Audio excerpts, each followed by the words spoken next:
and then I went quickly to see, and we found him, you know, in the bathroom, unfortunately, with the chest leads on. So he must have been feeling something himself. He was, I think, going to do an ECG on himself, so he must have had some chest pains. You believe that he felt it coming? I believe he had some symptoms, and he would have been testing himself, you know, because he has an ECG. He has a portable ECG, okay. You know, and he probably. He was trying to test himself. Yes, he would have done an ECG and had a look at the trace, you know, but to see. Didn't manage to finish it. No, I no. From the position that we found him, he probably had an immediate cardiac arrest, and I don't think he suffered. I don't think he suffered, you know, because obviously he was alone at home when this happened. So, but I don't think he suffered. I mean, I think it was so sudden that I think he did not suffer. I hope so, but I think he didn't.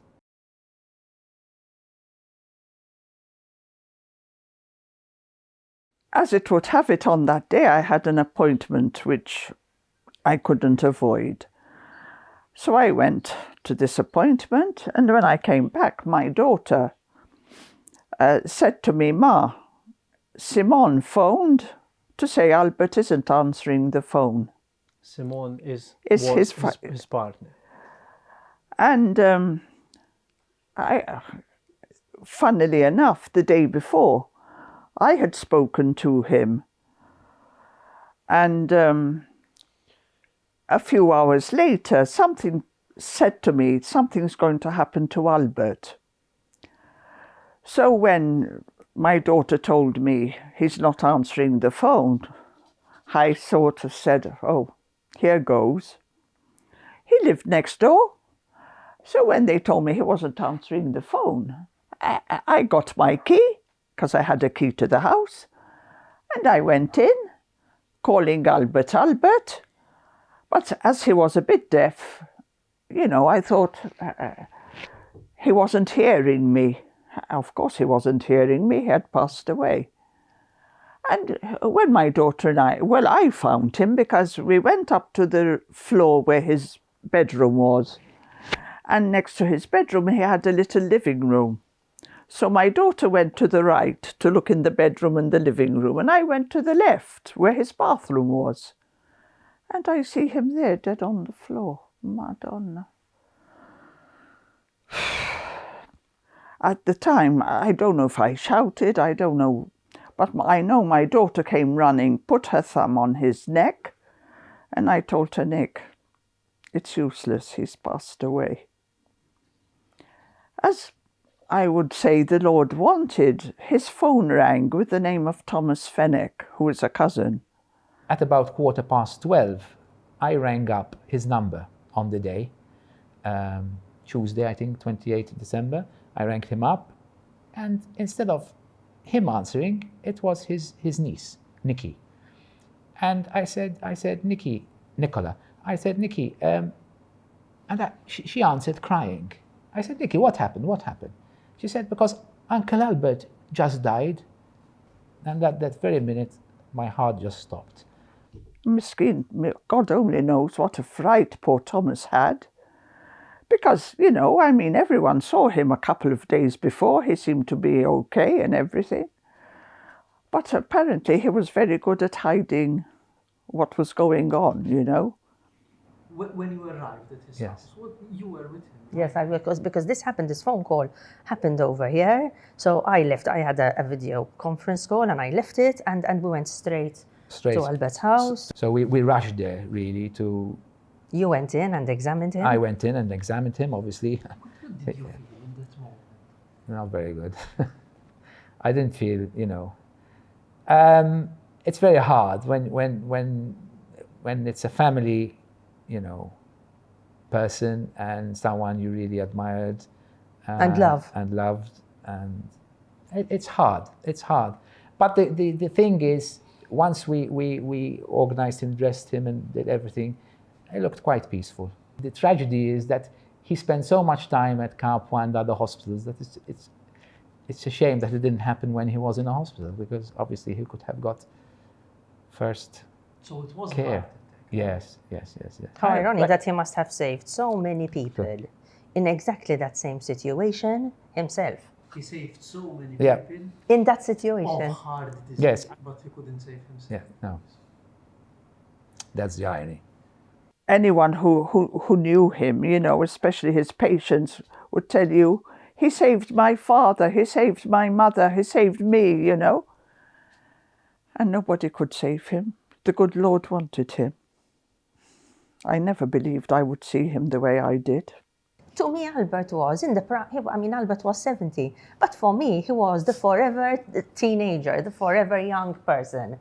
And for me, it was an extraordinary sensation to feel and understand and realize that the person who last week I was speaking to on a chachra, because that was Albert's way, so happy, so jolly. How, one moment you're there and the next minute he's not. I struggle to really understand it. I struggle enormously. How was he lately?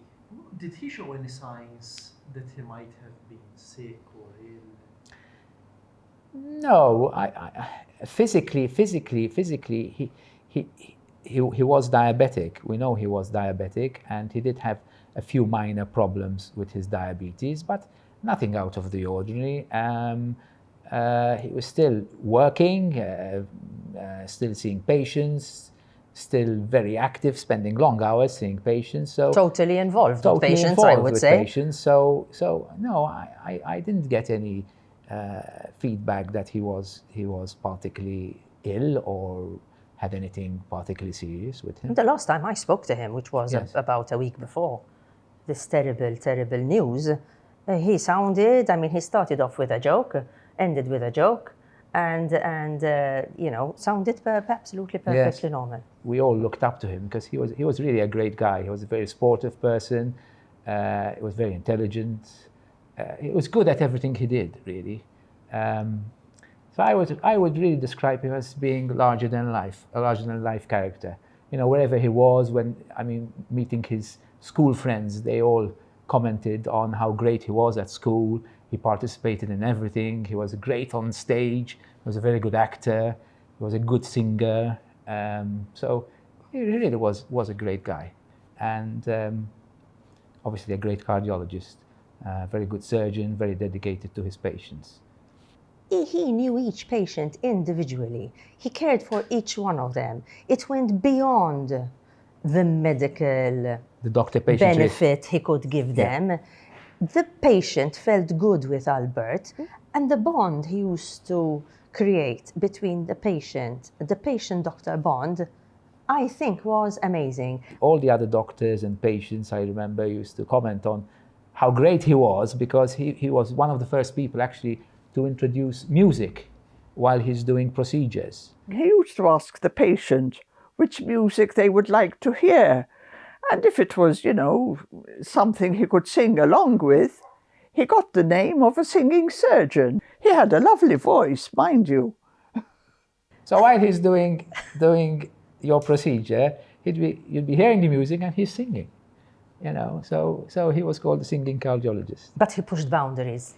Albert pushed boundaries, because even when it came to setting up the unit in Malta, he pushed boundaries. He wanted to give the level of care he was giving to patients in the UK in Malta. Exactly. So they didn't have to travel to the UK, which was fantastic. Yes, him and obviously Alex Manche.